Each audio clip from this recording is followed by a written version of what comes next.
what is mother to you? So I think mother to me, it has to come down to that space holding part piece. I know mother, physically mothering is holding a lot of space for a conscious soul of the, of their own free will, being here.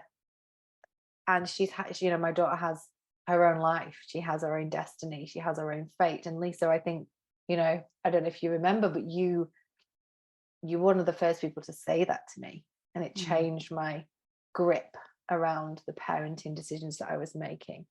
So I don't see parenting now as this thing that I have to control or contrive or live up to standards, because I've come to accept that my daughter has her own destiny and I am her space holder. I hold space for her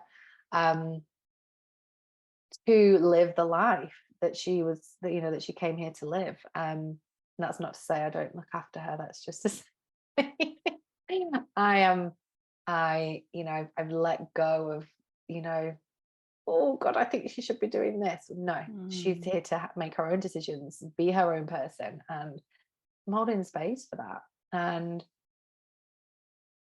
mother to me, I suppose, again, extends out to nature and to the great mother and to our earth, our home. Throughout the book, there was actually a cover version that had like trees and was very earthy. It didn't quite fit, which is why it didn't make the cover. But it, many of us have that relationship with the great mother, with the earth, with that safe, solid sureness, groundedness of the soil. And to me, it's that. The earth is the ultimate space holder, as she holds us all, watches and leans back and doesn't interfere. It's kind of the archetypal opposite of what maybe a lot of society thinks mother is, that doing everything for everybody. Like, no, I'm just gonna lean back and hold some space for you to unfold. I'm always going to be here. And those divine feminine principles, that love, compassion, and just holding that gentle wisdom, I'm here when you need me. I think that's what it is to me. Yeah. She can be fierce sometimes though too. Yeah, absolutely. She can kick up a fuss and throw us a storm. Yeah. Course correct a little bit, but it feels like that,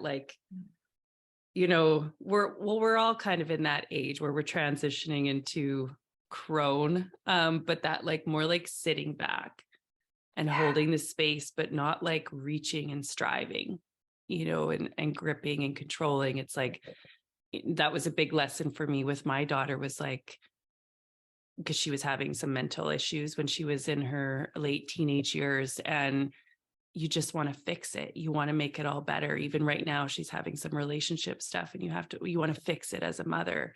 And it's like, no, I have to just sit back and hold the space for her and know that she is going through her own journey. She came here with a soul contract. She came here with lessons and initiations to go through.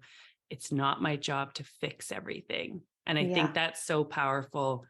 That, is such a lesson that we're all learning, is to sit the hardest back. one, I think. Yeah. And surrender. For a Virgo. For me. Oh, Virgo. Are you a Virgo? Yeah. Yeah.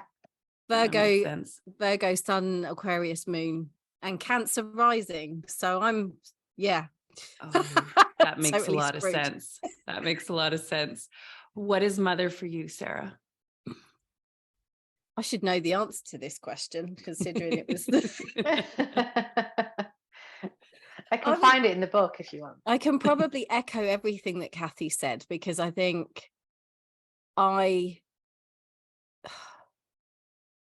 guess mother is the creatrix of everything. It's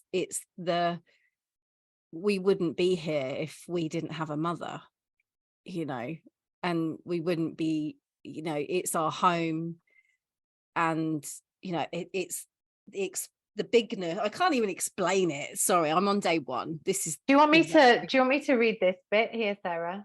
So there's a page. There's a page read in that the book. bit. Because I mean, that's where the rage came from, because it pissed me off when I went and looked in the dictionary and it said human being that gives birth to another human being. And I was like, that is the smallest sentence for the biggest fucking job in the whole world. It's like, so Sarah, so you nutshell it. Sarah made her own definition of, which I think is incredible. So a goddess on earth, a female figure of authority, a creatrix, a holder of the hearth, weaver of deep connection, and one who tends to the inner wisdom and knowing, a soothsayer who births, illuminates, protects, and nurtures. I love that. Was it keeper of the hearth? Yeah, holder of the hearth. Holder of the hearth. It's like the keeper of the stories and the weaver. And that's what you guys have done with your book. It's the stories that are, passed down from generation to generation. Like, what a gift for your daughters. We all have daughters. Yeah, we do. Thought of that. Yeah. Yeah. I felt there's another piece I'd love to read to you, if that's all right.